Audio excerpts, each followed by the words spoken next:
great. Thank you very much. Thank you. Oh, nice. Thank you very much.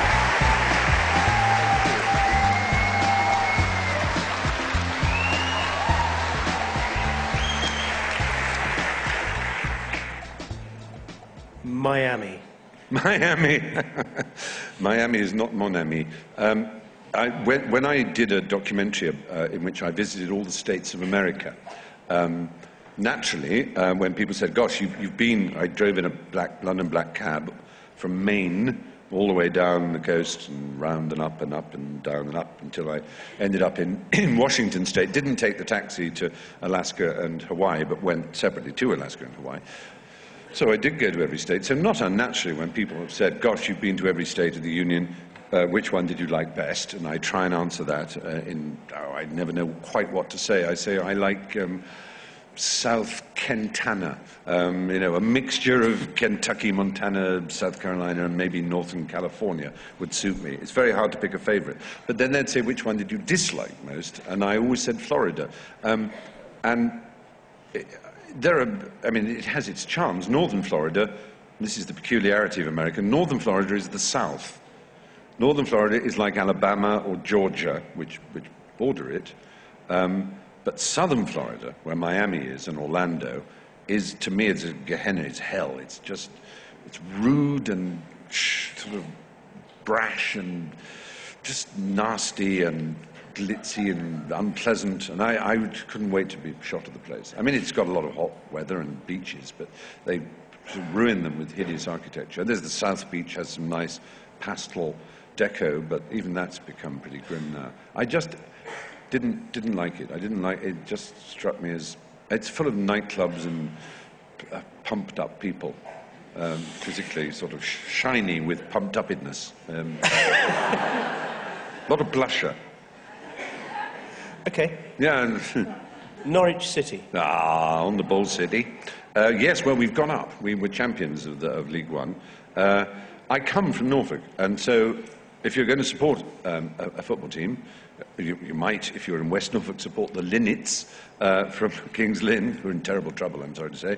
But it's more likely, of course, because you want to watch professional football of a reasonably high standard, you'd support the Canaries, who are Norwich City. And so, one's gone through their trials and tribulations and their sort of mediocre successes and into the age of Delia, as we call it, and the extraordinary joy and satisfaction that has brought, both because of the commitment and sheer bloody money that she has given the club, but also publicity of a kind you could never hope to get. When one famous dark night of the soul, she decided to get up and yell at the entire Barclays stand and the cameras with her famous "Let's Be Having You," which is just one of the great moments in football history. I think it's phenomenal. Not everybody loves football. I love a lot of sport, and football I particularly like, but I'm not saying this just because I like Norwich. I think there's some real pleasure in supporting a team like Norwich rather than having the burden of Arsenal or Chelsea or Man U or Liverpool, because you so expect them to win. So even when they win, it's somehow not quite good enough. You just sort of, yeah, but it was only 2-0. Or, yeah, but, it was a double, but it wasn't a treble. It's just like every time and when they lose, it's like they've been punched, and all that money and all those players, with all those Ferraris and all these, wags and that whole world is just, whereas a local team, when Norwich win, it is, wow, they won. I can't believe it. You're so happy. And if they lose, you make a joke about it. It's kind of, oh, well, obviously, and you sort of don't mind. That's the point, is that the risk-reward ratio is so fabulous, as it were.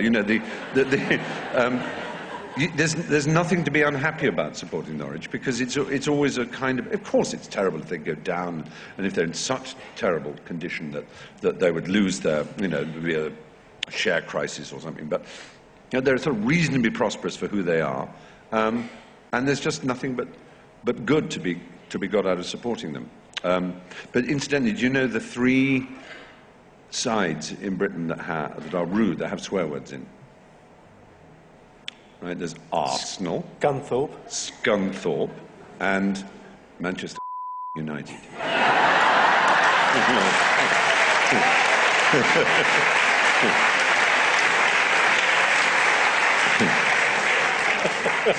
Silly joke. And on that sweet note, Stephen, Oscar. Oscar. Well, you can probably tell I can talk about him forever. Thing I always say about Oscar, and if you've heard this before, forgive me, because I don't quite know how else to phrase it, but if you know New York City, if you know Manhattan, and when you go down Fifth Avenue, and I literally mean down because it's one way, and it goes down to the Village, you pass the Empire State Building, which is, was for many years the highest building in the world, and it's still jolly high. And of course, naturally, if you're a curious tourist, you will pass it and you will look up, but you won't really see it because it may be very tall, but there'll be a building nearer you that can be as short as anything, but it will blot it out by in the way that even a person can be taller than it if you're very close to that person. But if you get a good run of green lights, and you go all the way down, it seems to rise like a Saturn V rocket, as all the closer buildings are dwarfed and they appear to be pygmies, and it comes up in its true size. And I think as 1900 gave way to the year 2000, 100 years after the death of Oscar Wilde, he did that. Every year that passed, he got bigger and bigger and bigger, and we saw what an extraordinarily great man he was. Not just, of course, a wit, and like Falstaff, a cause of wit in others. Not just, if you like, almost a messianic figure in that he was despised and rejected of men, but as Ellman says at the end of his biography, he stands before us now, so wise, so kind, and so right. It's extraordinary how right he is about everything. And throughout the 80s and 90s, as I began to get a bit well known, I'd be asked occasionally to do a debate at a university or to give a talk at a college, and sometimes you get you go back and there'd be a party in someone's rooms and you'd drink wine and coffee and all the rest of it, and I began to notice that whereas when I was a student, what people would have on their walls would be Che Guevara, obviously, John Lennon, Jimi Hendrix, Lenin, Marx. As the 80s gave way to the 90s, and since the death of Lennon and the rise of super commercialism in rock music, young people were no longer under the illusion that revolutionary politics or rock and roll would set the world free or make anybody happy. And you would start to see posters of Einstein and, above all, Oscar, because he symbolized the fact that it was the life of the mind and art and imagination that would set people free. And he, as a kind of Prince of Bohemia, to students in particular who are given for 3 years the keys to the kingdom of Bohemia and hope they will always keep them and never be seduced into a world of false morality and false closed convention, and never close their minds but keep them open. Oscar stands as a symbol of that more than any other man, I think. He stands for